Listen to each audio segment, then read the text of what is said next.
बालं मुकुन्दं बालं नवीनशतपत्रविशालनेत्रं बिम्बाधरं सजलमेघरुचिं मनोज्ञं मन्दस्मितं मधुरसुन्दरमन्दयानं श्रीनन्दनन्दम् अहमनसां नमामि मञ्जीरनुपुररनवरत्नकाञ्ची श्रीहारकेशरी नखप्रत्यत्नसङ्गं दृष्ट्यार्तिहारिं शिवेन्दुविराजमानं वन्दे कलिन्दतनुजाटतटबालकेलिं पुरनेन्दुसुन्दरमुखोपरि कुञ्चिताग्राः केशानवीनघननीलनिभाः स्फुरन्तः राजन्तानतशिरः कुमुदस्य यस्य नन्दात्मजाय सबलाय नमो नमस्ते। हरे कृष्णा। तो गर्ग पुराण में भगवान की लीला 19वें अध्याय में हम लोग लीला सरोवर, हरि मंदिर, ज्ञान तीर्थ, कृष्ण कुंड, बलभद्र सरोवर इत्यादि इत्यादि का हम लोग आज चर्चा समझेंगे, सुनेंगे। नारद जी बोले, द्वारावती मंडलम तो शतयोजन विस्तृतम। द्वारका जो द्वारका मंडल है वो 100 योजन विस्तृत है। 100 योजन द्वारावती मंडल उसको कहते हैं। जैसे मथुरा मंडल है वैसे द्वारावती मंडल, तो उसकी परिक्रमा 100 योजन की है। और उसके बीच में कृष्ण निर्मित दुर्ग 12 योजन विस्तृत है। जो द्वारका के बीच में, द्वारका मंडल के बीच में भगवान कृष्ण के द्वारा जो दुर्ग बनाया गया वो बोले कि 12 योजन विस्तृत है। और दूसरा बाहरी दुर्ग 90 कोसों में महात्मा श्री कृष्ण द्वारा, भगवान श्री कृष्ण द्वारा निर्मित हुआ है, जो शत्रुओं के लिए दुर्लभ है। राजन, तीसरा बाहरी दुर्ग दो कम 200 कोशों में संगठित हुआ है। 200 अर्थात 198 कोसों में संगठित है। और जिसमें रत्नमय प्रसादों महलों का निर्माण हुआ है। प्रसाद मतलब महल, प्रासाद प्रासाद मतलब महल। तो रत्नमय महल का से निर्माण है। और उसके अंत दुर्ग में भी भगवान श्री कृष्ण के 9 लाख विचित्र मंदिर हैं अंतर में। और वहाँ राधा मंदिर के द्वार पर लीला सरोवर है, राधा मंदिर, जो समस्त तीर्थों में उत्तम माना गया है। राजन, उसका गोलोक में आगमन हुआ है। ऐसे द्वारका में बहुत सारी तीर्थ तो लुप्त हो गया द्वारका के। तो वो जो लीला सरोवर है वो, उसका आगमन सीधा गोलोक धाम से माना गया है। गोलोक धाम से आगमन हुआ है। तो यस्मिन स्नात्वा, इसमें स्नान करके नरह पापी व्रति भूत्वा समाहितः। तो अष्टमी तिथि को विधिवत स्नान करके, व्रत करके, एकाग्रचित होकर के यदि अष्टमी तिथि को सोने का दान दिया जाता है, तीर्थ को नमस्कार करे, तो पापी मनुष्य को कोटि जन्म के किए हुए पापों से वह मुक्त हो जाता है, इसमें संशय नहीं है। और प्राणांत के बाद, शरीर छोड़ने के बाद मनुष्य को लेने के लिए, उस मनुष्य को लेने के लिए निश्चय गोलोक धाम से एक विशाल विमान आते हैं, भगवान के पार्षद आके ले आते हैं।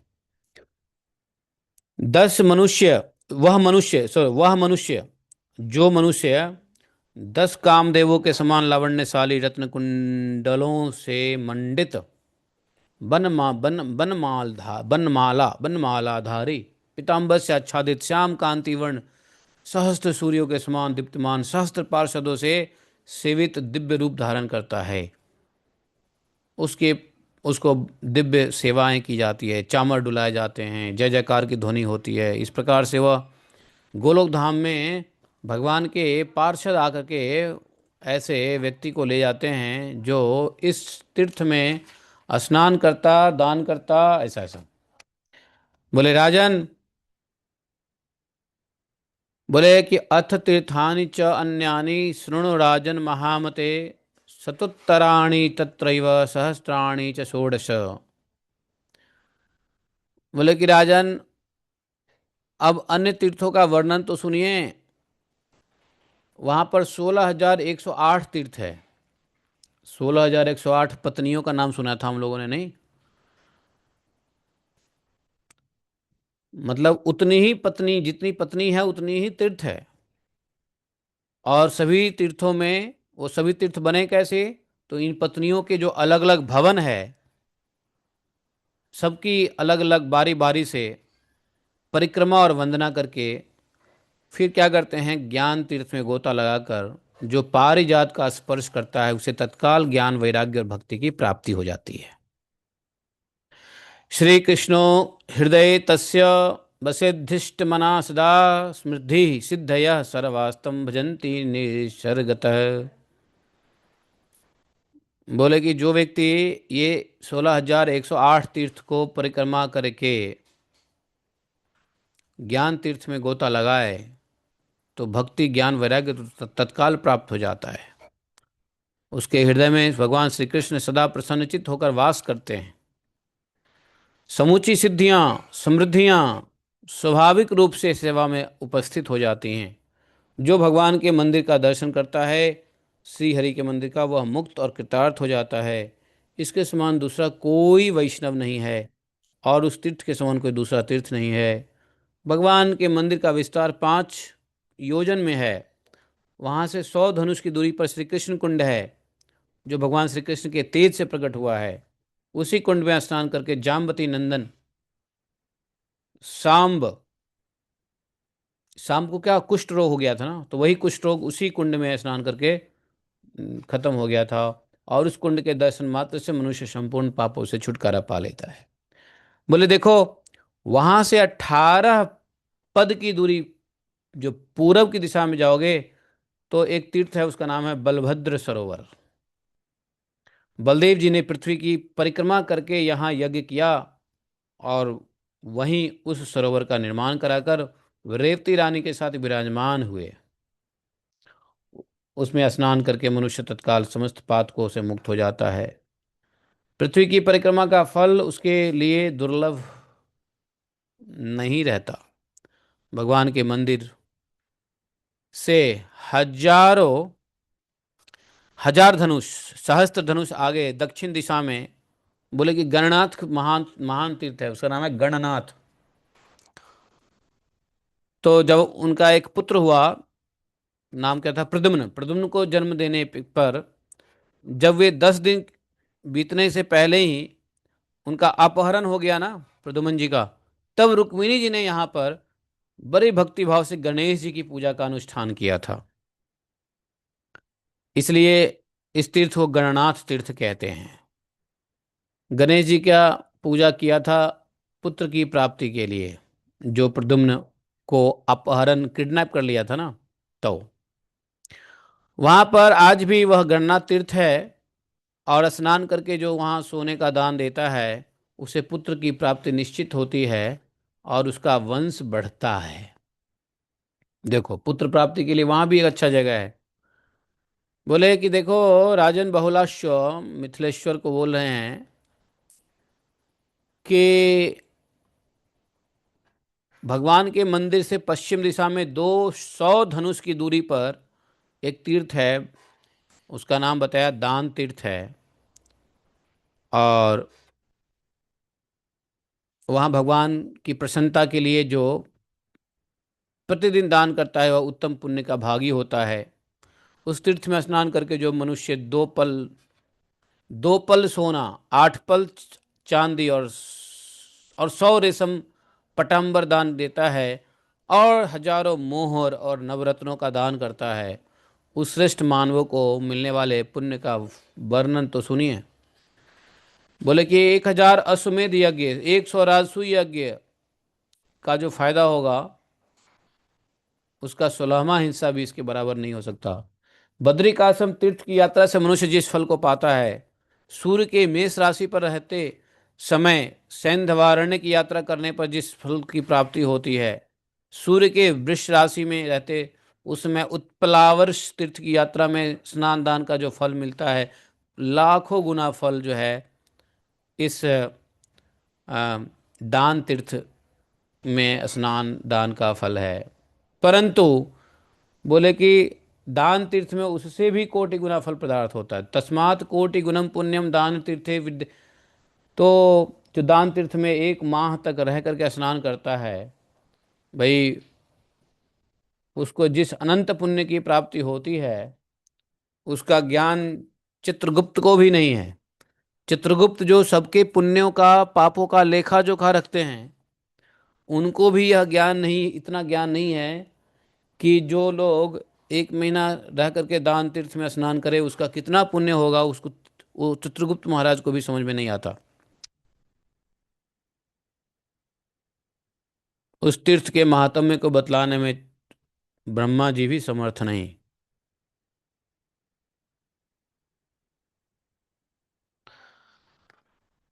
तो इस प्रकार से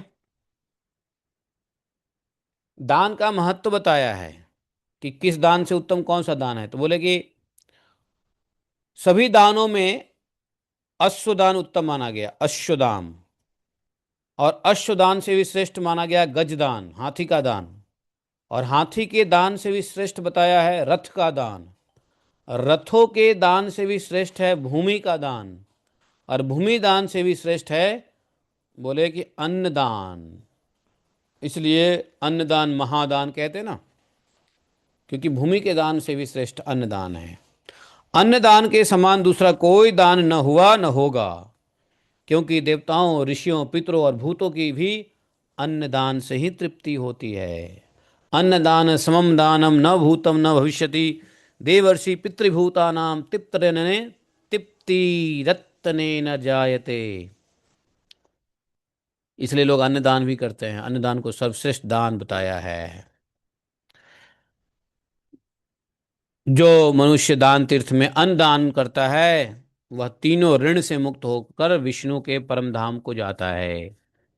मातृकुल की 10, पितृकुल की 10, पत्नी कुल की 10 पीढ़ियों का उद्धार कर देता है दान तीर्थ में दान। गोदान ही अन्नदान। तो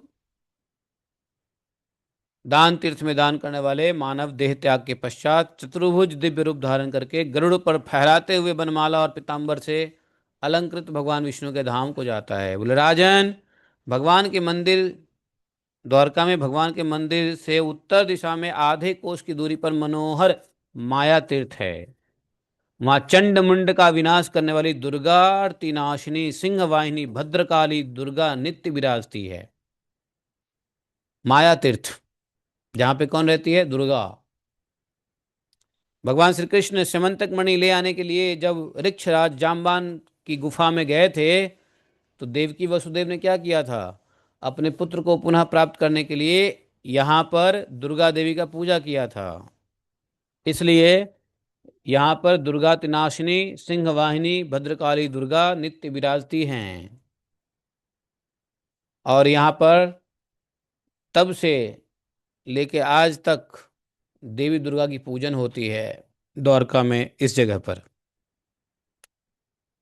और इसी पूजा के प्रभाव से भगवान कृष्ण गुफा से निकलकर अपनी प्रिया जामवती और मणि के साथ लौटे थे। तो वही सुप्रसिद्ध माया तीर्थ है, जो सेवकों को उत्तम फल प्रदान करने वाला। जो मानव माया तीर्थ में स्नान करके माया देवी का पूजन करता है, वह संपूर्ण मनोरथ को प्राप्त कर लेता है। इसमें कोई संशय नहीं है। कोई, मैं द्वारका गया हूँ, लेकिन इतने सारे तीर्थों का तो मैंने भी दर्शन नहीं किए हैं। तो कुछ तीर्थ तो बिल्कुल, अब भगवान के जो मंदिर है, भगवान का मंदिर स्वयं द्वारका में डूबा हुआ है। बेट द्वारका में तो है वैसे। अब उसके उत्तर में देखो तो क्या है? समुद्र ही है। पश्चिम में समुद्र ही है। तो ये सब तीर्थ कहाँ चले गए, भगवान जाने। इसलिए वहाँ के लोकल लोगों से सब समझना चाहिए। तो ये बहुत सारे तीर्थों का वर्णन हुआ। लीला सरोवर, हरि मंदिर, ज्ञान तीर्थ, कृष्ण कुंड, बलभद्र सरोवर, दान तीर्थ, गणपति तीर्थ, माया तीर्थ, मतलब 100 योजन विस्तार है द्वारका पुरी का। और इतने सारे तीर्थ, इसी यहीं पे इंद्र तीर्थ भी है, ब्रह्म तीर्थ भी है, सूर्य कुंड भी है। समझे? हाँ। नील लोहित तीर्थ भी यहीं पर है। समुद्र, सप्त समुद्रक तीर्थ भी यहीं पर है। इसका भी महिमा बताते हैं। और वो इंद्र तीर्थ किधर है? पूरब में। उत्तर बता दिया। अब पूरब साइड में इंद्र तीर्थ है। और हर तीर्थों का बड़ा अपना अपना महात्म्य है, सिद्धि देने में, लोक परलोक की सिद्धियां प्राप्त करने में। दक्षिण में सूर्य कुंड है वहां पर। पश्चिम में ब्रह्म तीर्थ है ना। तो इन तीर्थों में भाई दान पुण्य स्नान, तीर्थों में क्या होता है? स्नान, दान, है ना। ये दो चीज होते हैं ना, स्नान और दान। और क्या होता है? यही सेवा है। तीर्थ का सेवन कैसे करते हैं लोग? दान करके और स्नान करके। तो किसी तीर्थ में जाइए तो स्नान कीजिए और दान कीजिए, बहुत फायदा है। और वहां पर नीललोहित तीर्थ है जहाँ पे शिव जी रहते हैं। शिव जी की पूजा होती है वहां पे। और नील लोहित तीर्थ में चूंकि शिव जी हैं, महादेव हैं, इसलिए वहाँ सभी देवता विराजते हैं। देवता मनु मुनय सर्वे सप्तवर्षय परे वसंति यत्र वेदेह तथा मेरु तथा सर्वे मरुद्गणाः। सभी मरुद्गण के साथ यहाँ पे विराजमान होते हैं। बोले कि कैलाश की यात्रा करने पे जो फायदा होगा उससे 100 गुना फायदा तो आपको नील लोहित भगवान शिव के, भगवान नील लोहित के दर्शन से हो जाएगा, शिव जी के दर्शन से हो जाएगा। द्वारका से थोड़ा दूर एक बहुत बड़ा शिव मंदिर है, कौन सा, क्या नाम है उसका? है, द्वारका से थोड़ा हम ट्रेवल करते हैं ना कुछ किलोमीटर दूर, तो एक शिव जी का मंदिर है। नागेश्वर महादेव, हाँ नागेश्वर महादेव। नागेश्वर महादेव है हाँ। ये अब ये नील लोहित महादेव किधर है पता नहीं, वो तो नागेश्वर महादेव है। बोले कि ये जो रावण था ना, रावण इसी नील लोहित शिवलिंग की पूजा किया करता था। और इसकी वजह से उसने इतना ऐश्वर्यम, ऐश्वर्यम तुलम लभे ले भी रावणों लोक रावण, इतना अनुपम ऐश्वर्य प्राप्त किया। तो नील लोहित कुंड में स्नान कर लो, तो कैलाश की यात्रा करने पर मनुष्य जिस फल को पाता है, तो सारे, अगर बहुत सारे कुंड और तीर्थ तो समुद्र में चले गए, वहां इसलिए समुद्र में स्नान करने का बड़ा इंपॉर्टेंट है। समुद्र में स्नान कर लिया तो भाई सभी तीर्थों में कर लिया। वहां एक सप्त सप्त समुद्रक तीर्थ भी है। सप्त समुद्रक नाम तीर्थ यत्र विराजते, यहाँ पर सप्त सागर भी है। सप्त सागर को ही सप्त समुद्र कहते हैं। तो उस तीर्थ में स्नान करके पापी मनुष्य पाप से छुटकारा पा जाता है। 7 समुद्र में स्नान करने का पुण्य मिलता है। 7 समुद्र है ना। समुद्र कितने हैं? 7 है ना, कितने समुद्र हैं? द्वीप कितने बताए? 7। और 7 समुद्र, 7 द्वीप 7 समुद्र। तो 7 समुद्र का फल मिलता है स्नान करने का, बोले। समझे? तो इन तीर्थों में वास का महिमा, इन तीर्थों में स्नान का महिमा, इन तीर्थों में दान का महिमा भयंकर है। इसलिए वैसे मेरी पूर्व काल में एक इच्छा थी, लेकिन वह इच्छा पूर्ति नहीं हुई। उससे भी अच्छी इच्छा पूर्ति हो गई, लेकिन पूर्व काल में एक इच्छा था कि कुछ महीना या एक एक साल या 1 साल 2 साल द्वारका में रहा जाए, ऐसी इच्छा थी। जब द्वारका में पहली बार गया, दूसरी बार गया, तीसरी बार भी गया था, तो इच्छा हुआ कि द्वारका में कुछ दिन निवास किया जाए। हमारे एक जानने वाले हैं, वो द्वारका में एक फ्लैट लेके आराम से जाते हैं, तो वहाँ रहते हैं महीनों दिन। जब मर्जी तो वहाँ रहते हैं, जब मर्जी आ जाते हैं। तो द्वारका में कुछ साल, 1 साल या 6 महीना वहाँ रह करके ये सब। तो द्वारका जो है वो अपना नीचे जो पोरबंदर है ना, जहाँ पे सुदामा जी वगैरह का, और सोमनाथ, सब द्वारका क्षेत्र में ही आता है, क्योंकि 100 योजन है द्वारका। तो कितने दुर्ग है? बोले 3 दुर्ग है, प्रथम दुर्ग, द्वितीय दुर्ग, तृतीय दुर्ग। भगवान का ऐसा सुरक्षित किला उन्होंने बनाया।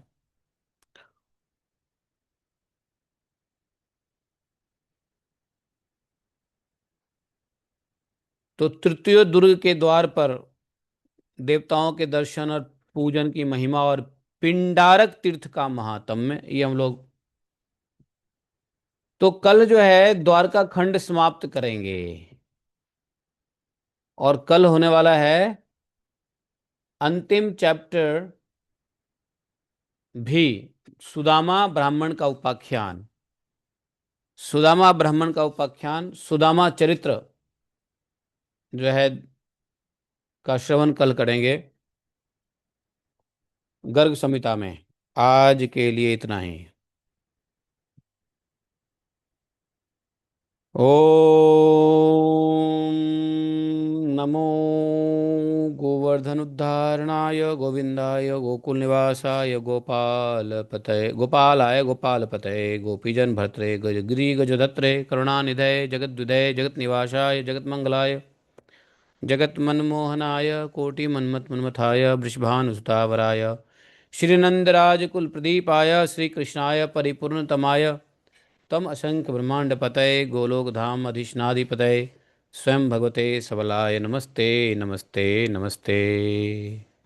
हरे कृष्णा। तो इस प्रकार से श्रवण हुआ। अब हम लोग गोपी गीत का श्रवण करेंगे। जयति ते अधिकं जन्मना व्रज शयत इंदिरा शाश्वतत्रयी दयितदेशतां दिच्छुतावका हृदिता शवास्त्वां विचिन्वते